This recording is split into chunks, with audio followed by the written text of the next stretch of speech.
Bomoi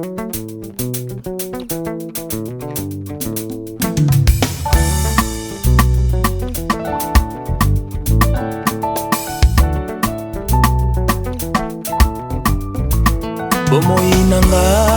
esimba mepai na yo, nyonso naza nango euta sepai na yo. Okoma kombo na ngai na buku ya bomoi, oleki nyonso mbotama na yo kolo nanga, nyonso ezonga a zero. Kolo na kembo alati nzoto aye kokufela ngai. Merci beaucoup Nabalandi Mohamed Tomba, partout au niveau à Poto, même sur le plan international. Merci beaucoup. Il y a bien de présidents qui le dit, comme d'habitude, il y a Biscagnon sur Hollanda Kaye, même Biscagnon sur dans les bandes Mboka, et puis même dans Katia Mboka, toujours dans Katia actualité politique, il y a des actualités où ils allaient dominer les colos, beaucoup plus ils allaient des actualités où ils allaient dominer les colos, ils allaient problème, il y a Martin Fayoul, et puis ils allaient problème, il y a rentrée parlementaire au niveau de la RDC. Nous avons quand même aussi pour épingler qui a sommet pour ça les manakati à est na mboka na biso République démocratique du Congo. Il y a 4 pays pour la makamotali et sécurité au niveau ya est de la République démocratique du Congo. Nous avons quand même pour toucher ces yango. Première des choses dans l'actualité vous allez vous passer botari pour l'anda récemment à Wakino batindela qui Martin Fayoul plainte donc par rapport il y a dire par rapport à dire na bango au balobaki on a chef de l'État qui est chef de l'État a violé la constitution na utaki ko rappeler partout na utaki ko rappeler partout na président qui que Martin Fayoul sur le plan politique azali na poids politique té na lobaka yango awa récemment que Martin Fayoul a utaki ko 6 millions de dollars américains na États-Unis mutamaki kimbongo wana ezalaki mwana mwasi oyo alataka baperse bamokase Janine Mabunda apesi Martin Fayoul 6 millions de dollars pour que Martin Fayoul aya koloba ke Tshisekedi a violé constitution par rapport à ndenge a nommé ba magistrat na ndenge na esa ko consulter parlement. C'est là où les Congolais et Belé Sengeli va comprendre sur le plan international, même sur le plan national. Les loyo Martin Fayoul a bossani que Janine Mabunda Kabila pesa ki mbongo bakende ko soutenir campagne de John Biden aux États-Unis FCC bakende soutenir campagne de John Biden aux États-Unis à 30%. Les lots si qu'on a savons clairement Mabunda comme aux États-Unis. Tant comme aux États-Unis na ba porte nyons o ya ko kota azuta toujours ba ka ba komi chilo aye awo akutuka ka chilo abengi Kabila vraiment abengi Kabila alors dit non bisika botindi ngai oyo vraiment ezosimba na yango te partout nazo kota ka komba chilo partout nazo kota ka komba chilo vraiment moi ezate Kabila bengi bango réunion na kati na ba Azarias pe wa tout consort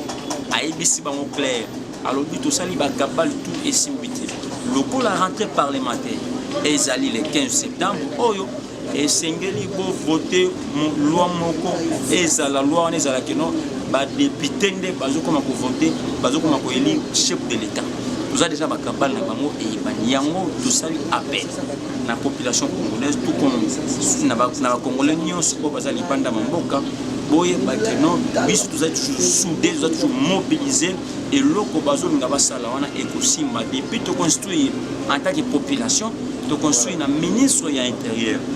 qui rentrée parlementaire ezokota 15 et sengeli ndako wana bakanga yango na la police. Pourquoi? C'est parce que FCC baza na cabale ba voter loi moko pour que lobby ba décider chef de l'État ba bosani que mon konzamboka azali soutenir la population congolaise, elle allait soutenir ensemble ou à qui la colonisé, non seulement ensemble, elle allait soutenir par-ci par-là, même par les Américains, elle allait derrière les chefs de l'État. L'Ikamozali, comme il s'est passé à Boutaï Kolanda Binomoko récemment, Bakandi, plus de 500 conteneurs, il y a Olive Lem. 500 conteneurs, ça fait de 2003 jusqu'à 2020 où Bafuta Qatar sanitaire. C'est-à-dire, les conteneurs, on a niveau à Matadi. Les conteneurs, on a trouvé conteneur moko na ba armes za ba indé pakistanais et puis il y a des 4 conteneurs qui na ba Thomson ba soso ya Olive Lembe oyo lelo oyo ba congolais ba souffrir pour ki ba so mata Thomson les hommes même sous zo monate individu ya Olive Lembe moi ça Kabila a su babilo koto en otage na ye puis a futaka pe taxe à l'état no moni gouvernement besoin qui décision ba kangi ba conteneur surtout ba lobby que no ba conteneur wana sengel Olive Lembe a futa mbongo ya l'état depuis 2003 tina 2020 ça fait 800 millions 500 000 dollars au sengel Olive Lembe a pesa na caisse à l'état mbongo ya l'état au moins si wana azali ko consommer et puis bote ko landa récemment awa Yvette Kimbuta moi ça Kimbuta aboto la kilo pango moko bona gombe justice kangiye ezui ils sont ici le pango bato ya FCC jamais baboto le pango na biboité jamais baboto le pango na CNT toujours na gombe toujours na ma campagne toujours na gombe mais les lots aussi kobino moko omoni comment musala chef de l'état a osa chef de l'état azali kosala musala pour déjà congolais azala na douane lelo mokia yona bazongiseli lupango na ye mokia yona lelo a senti que non oui justice ezongi na kati ya masolo na a senti que non justice esali musala na mo comme il faut awa sikoyo makambo ezali komisi passer sommet au salé makala mingi te na niveau ya est nous allons na Angola nous allons na Burundi nous allons na Rwanda nous allons na Uganda 4 pays mais Kabila a aussi kotinda ba émissaire pour que na kati ya sommet wana balanda bazizani nini oyo ekoloba manakati ya sommet wana ninde omoni bazolinga parce que lokola ba découvert que non numéro 1 ya ba rebelle au tout bazaka kuna ezali Azaria Sukubewa en complicité avec Kabila ndo moni ba ke ko sala sommet kuna pour que ba mettre fin na makambo wana parce que ça complot bazali ba Kabola Est et comme république mususu Est et kota na kati ya Rwanda bazo bomba ba congolais chaque jour bazo bomba congolais du matin au soir donc mon chef de l'état attaque le garant de la nation a choisi décision la décision o ya joaki alobaki clairement que non na kati ya Est bato ba ko soutenir na kati ya Est singeli basi sabitumbana nyonso au sein ya Est ya République démocratique du Congo mais chose grave lelo yo Batouana, bazo limate qui mokozi mboka avancer na baide na. Batouana, bazo bloquer toujours mokozi mboka. Peuple congolais a souffert, peuple azuli malamu te, lelo au $3 et mati likolo, lelo au makamutu et ça pourquoi c'est parce que balingi chef de l'état a qui na vision o ya ko aider peuple congolais te. Population lelo poids mbongo ya ko futela ndako, tout est un problème. Peuple congolais azuli malamu te. Peuple congolais azana vie kitoko te. Peuple congolais a souffrir bande ko tuko na souffrance oti oyo wapi d'où par conséquent na sengi na population congolaise nyonso même ba diaspora congolais au bazar partout nous allons un seul homme Tommy se mobiliser mbokeza bisonyo surtout qui jamais qu'on permettre seulement à l'individu d'accaparer tout un peuple en otage peuple comme on souffre non na sengi na nous allons unique un seul homme Tommy se mobiliser toujours victoire na biso comme c'est dans le coup la président Tshisekedi a payé peuple valeur. Alors le pouvoir est pour les peuples et par les peuples. Alors clairement si le gars on a babosanto babi que non les peuples d'abord. Et sengeli les peuples d'abord et mon on a sur le terrain. Les peuples d'abord est senti ici le plan national comme sur le plan international. Les chefs de l'État a un souci wana. Mais bateau bazan zinga na coalition wana nezali ko empêcher mon konzambo ka sala musalate. Par conséquent, nous voulons maintenant casser coalition oya bateau wana bazo ina mon konzambo ka non seulement ko ina mon konzambo mais balinte qui peuple congolais a mis se retrouver lelo oyo ba reki ba ko découvrir na sia mabeli na kingakati ba bombe chimique fabriquée par des Coréens ba image nous sont tout et ça sur le terrain awa tuzali ko informer nos clairs makambu oyo zali ko salema ba oti pe récemment awa na bato FCC ba pesi ba jeune ya ba kulu na ba machete chaque jeune ba pesa ye 20 000 francs tout consort pour que va créer criminalité na Kinshasa, va créer insécurité na Kinshasa. Tout ça toujours vigilant, tout ça ko dénoncer ba biloko. Président Tshisekedi a aussi ko yamba ba investisseur awa. Ta la président makamba aussi makamba kitoko. Atana souci à peuple congolais mais batouana bazo bloquer toujours chef de l'état, bazo bloquer toujours baïda mokoza, bazo bloquer toujours ba posa au chef de l'état na pour que peuple congolais lobi ACP la mais batouana ba lingité ki mokoza mboka ACP la. Ba investisseur ba aussi ko ya awa. Investisseur allemand mokonza mboka talisi bango PS baisi mokonza mboka kila babi que non tozo banda misala kala mingi te mais du moins esengeli ko nettoyer classe wana nyoso ko za ko sa que non empêchement tala lelo tous les magasins ba magasins aux na Kinshasa a ba chambre froide ba king marché ba station biloko en tout ezali ya Kabila mais Kabila zo ba indien na ba libanais acha bango lokola ba sous couvert que non bango ndi bakamba ko soki bateki ba mbongo ba franc congolais bazozo oleba ke na mbongo wana na ba banque bazozo ba mbongo wana ba ke na ngona les châteaux ba sombaka ba dollars c'est pas moni lelo franc congolais sur le terrain ils ont une valeur mon côté franc congolais ils ont monté dollar comme il kolo makamuté comme par rapport à et puis batana ba machine na mbongo ba sa ba ndako na bango ba tout ça ba 20 000 asika ba 10 000 asika ba 200 francs asika ba mbongo asika ba sa na machine na ba ndako to ali ko senga na ba autorité bas la vigilance balandela batu wana na ba machine wana basana yango na bandako o ba osalela ba mbongo ba 20 000 asika makambo belé asika balandela bango pour que bazongisa makambo nyonso na nzela lokola ndenge mokonzi mboka azali ko senga ke mboka ezonga lelo totaki olanda récemment awa na kati ya États-Unis l'Amérique Peter Pam a aussi la déclaration déclaration très important au niveau ya Israël. Moi si à 30 pays mon copain na carte de ça déclaration très important. Ou puis au balu que RDC zali pays où il a créé 3e guerre mondiale na carte monde mobimba. RDC comme na point déjà ko ya osala ba terroriste à travers ba tout où ya FCC ko. Immeuble moko zalaka tout près boulevard na biso côté ya hôtel Béatrice et ça immeuble zali ya un mois na un arabien saoudien immeuble wana eza ba terroriste immeuble wana Kabila mutu a soutenu immeuble wana pour que ba terroriste ba koma ko sala misala na bona kati immeuble wana ezalaka tout pour l'ambassade des États-Unis côté on a c'est ambassade des États-Unis côté on a likolo ambassade ya Chine ba américain ba ko ba lokola immeuble eza ba ya ba arabe et puis Kabila mutu a soutenir bango un Libanais ingénieur ya immeuble wana ba américain ba benga ye ba tunne ba lu ba pesio combien lui ba pesinga 47 millions de dollars pour qu'il na 600 000 salles ba américain ba lobi loko za ba pesio 47 millions de dollars tout ça ba kisolo ngo x4 ba 47 millions de dollars ba baxi la ngo x4 ba se ba lobi to ki misayo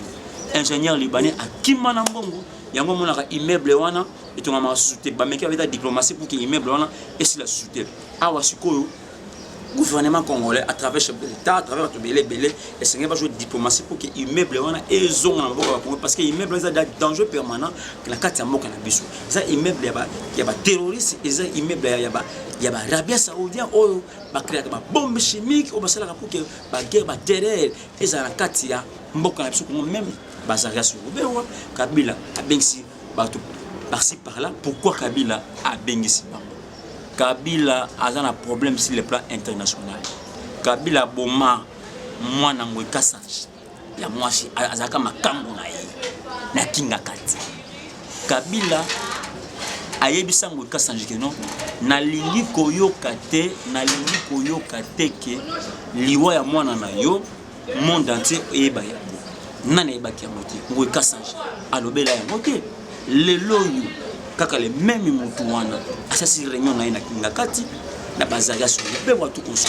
bazo linga ba destituer chef de l'état pour que ba apesi ordre que non les 15 autres tous les députés FCC ba voter loi moko ba député ne ba comment ko voter président de la République biloko en tout ba kabala yango na ko senga bande ko na biso o ya bonne foi en opposition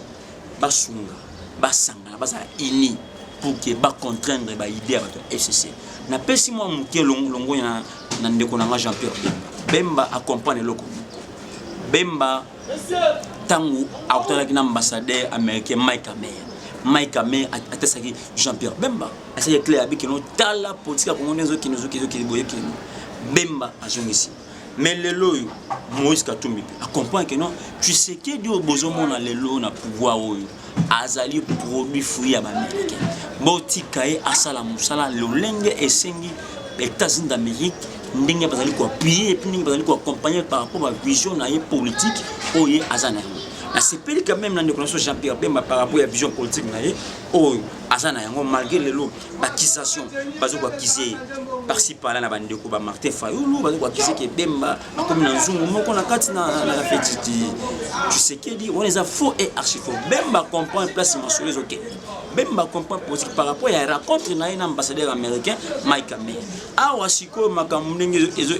kendele mon a déjà senti parce que Kabila bientôt là bazo traduire la justice Kabila bientôt là ba okanga pourquoi ba eko comprendre ba massacre Salema ba massacre Tingitingi 50 fausses communes à Kasai et puis les loyo liwa Floribert Chebeya liwa Armand Tongo ba belé nde ba faire traduire Kabila la justice kala mingi awa les États-Unis balobi clair parce que singana Kabila to kangai awa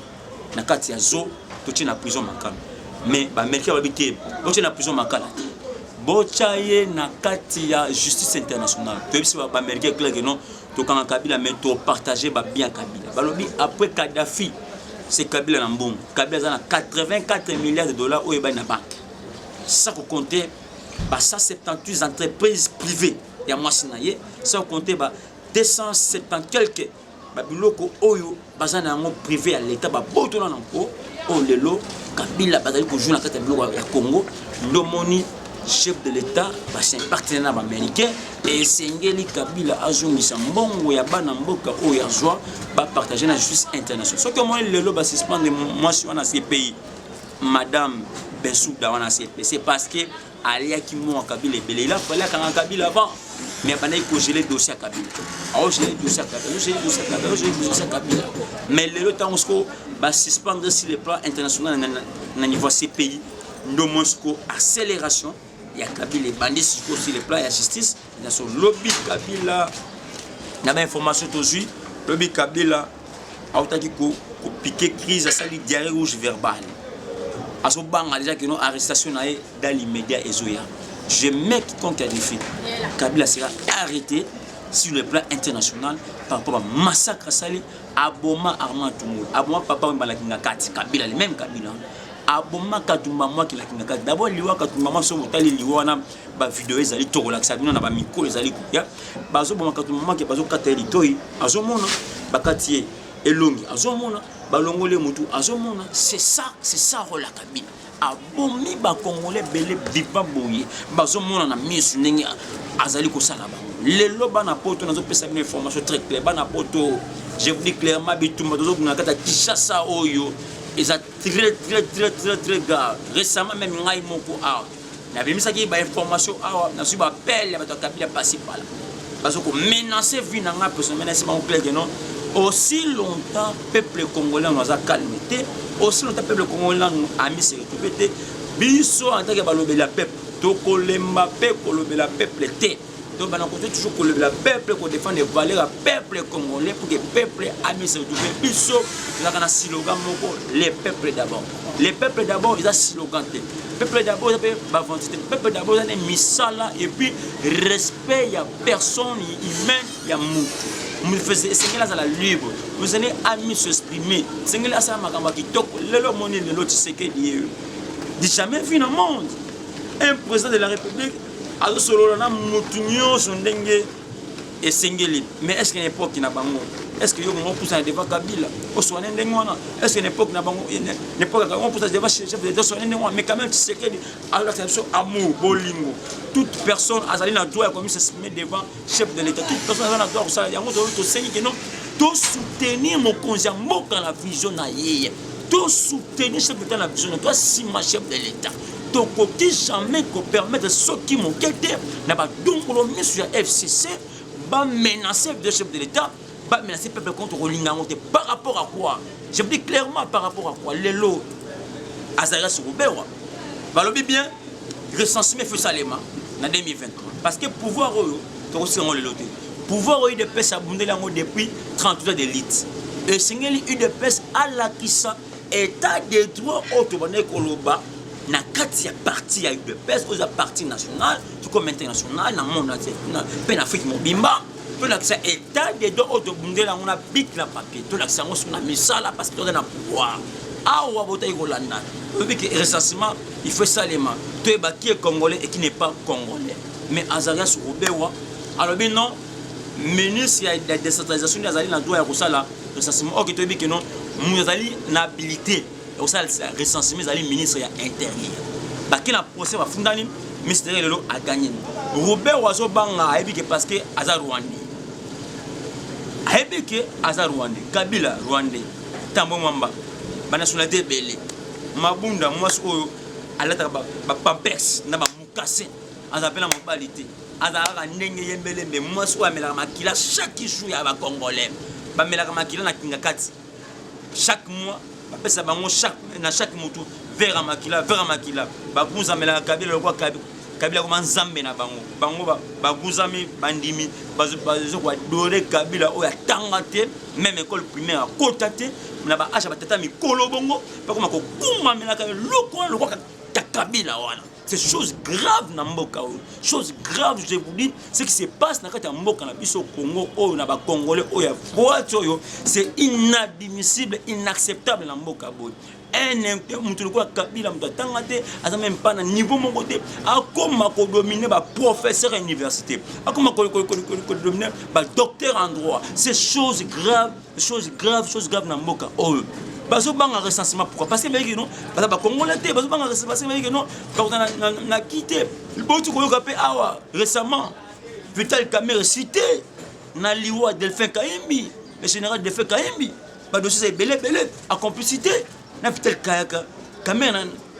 na kati dossier ba pesa pa chef d'état-major général Célestin Mbala ba comme ba tout ya ba tout ba maki Delphin parce que Delphin Kahimbi azana ba secret belé fayaki a pesa na chef de l'état. Mais bah voilà les koboma pour que bah secret et bimate Kamerhe allait citer Kabila allait citer Azarias Roubewa allait citer récemment avant même confinement dans la RDC tout a eu ko kanga ba manduki na ndako Azarias Roubewa tout kanga bloc belé ba recrutement militaire ba voyou na kati ndako ya Azarias Roubewa ba image sali ba tout wana bazo banga parce que non bazali ba congolais te bazo banga recensement et kozwa biso 25 ans na 25 ans tout ça c'est élection en 2045 tout ça la recensement na kati ya RDC tout ça le recensement vers moi na ba pays étranger parce que ba ndeko ba congolais bazali na plus ou moins 177 pays ya libanda place ba congolais basé 5 pays ba congolais pas à recensé à niveau libanda tout dans la carte d'identité ya biométrique qui est congolais et qui n'est pas congolais pour que tout organiser des bonnes élections démocratiques et puis transparentes. Surtout effacer tous les étrangers, tous les Rwandais, Balungwa, parce que ce Congo libre, tout ce soit biso sur congolais, tout boum parce que tout mbaya biso sur congolais, mais tous les étrangers nyonso, ce n'est pas à la libanda RDC.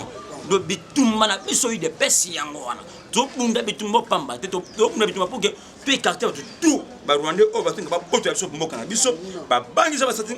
le kola ide pesi à ce pouvoir. Moi to mi se retrouver ils a sauté. Yango to mettre bango en garde. To yebida ba kabal o ba ça. Tu informer bino que les 15 parlements et écoute les 15 peuples congolais a commis se mobiliser des hauts et forts. Tous en parlement on a comme mec à côté pas dans parlement ay ba ka coûte la peuple congolais na balaba et puis parlement so kébité vous allez incendier et puis ba dossier qui a parlement tumba yango so to côté surtout moi na moi so Janine Mabunda moi Janine Mabunda oh moi oh à la ba pampers na mukase so to ziyo kaka yo so ziyo oh ça la pose qui a double tranchant ozo luka pour que pour déstabiliser l'institution de la République à travers Martin Fayulu, ils sont clairement que non, le ça là et qu'on récite, pour mobiliser la population congolaise, pour mettre à la ligne, pas comprendre que non, binondé, vous allez vous dire pour que Mboka ait avancé ces années, cette fois-ci, vous avez la mobilisation et puis vous avez la chaos pour la bino, pour penger pour la libérer. Lelo oyo, là n'est bien monté, là n'est bien monté. C'est ce que lelo a pèse peuple congolais valait. Lelo on a bandolo battre la Mboka. Na kota ba prison 2013 prison 2011 prison 2014 prison 2015 prison récemment on a otaki ko mettre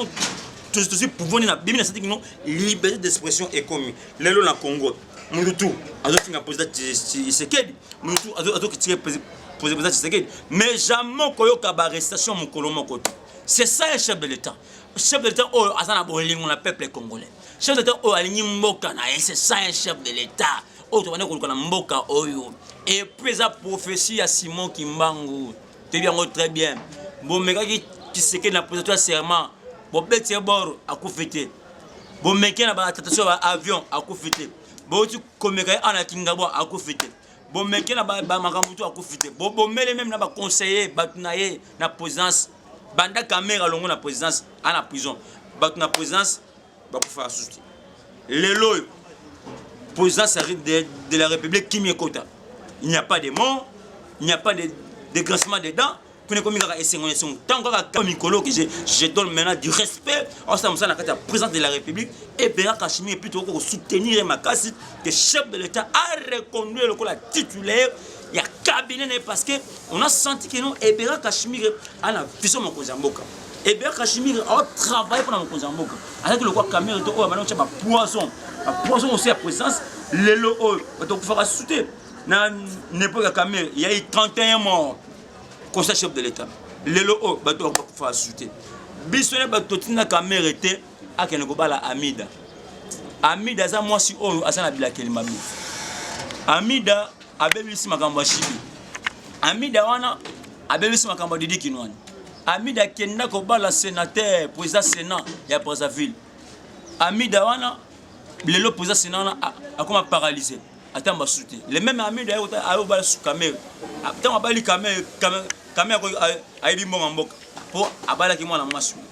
biso ba totinda gete lokola bala ki mwana mwasu oyo awotama na bikuya na nzoto awotama na ba sirène na nzoto na ye ana ki ndoki makasa tindia iba mbonga mboka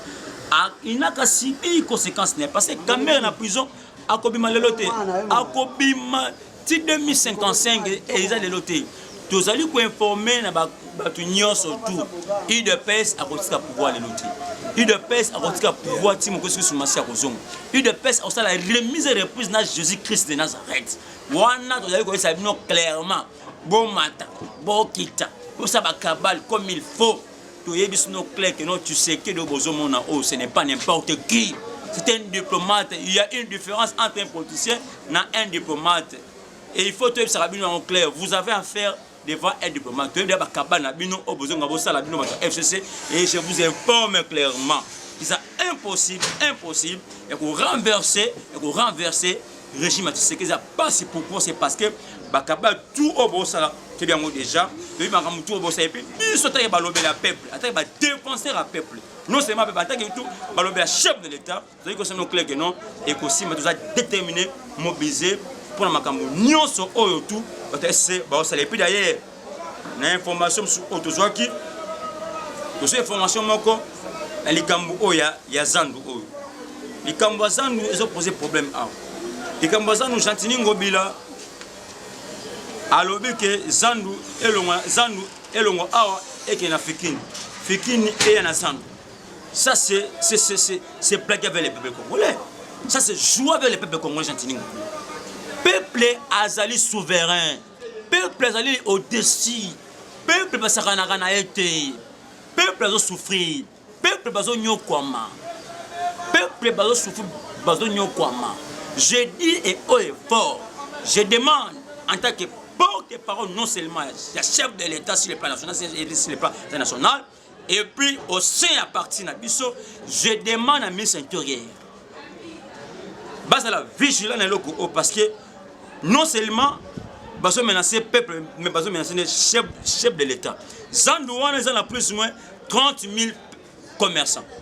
ils ont déjà ba voix lobby soki et le Salemi batouana ba voter chef de l'état na comprendre que Jantini Ngobé a na cabale que non chef de l'état ba linga été na population yango lobby clair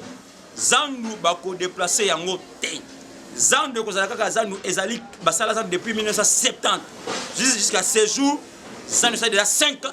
yango Zandou ezo pendant Mobutu a créé Zandou pendant 1970 jusqu'à ce jour et c'est eux qui n'a déjà 50 ans déjà population ba vivra na Zandou wana bana na bango ba vivra na Zandou wana ba lesaka bana bango na Zandou wana batasa bana bango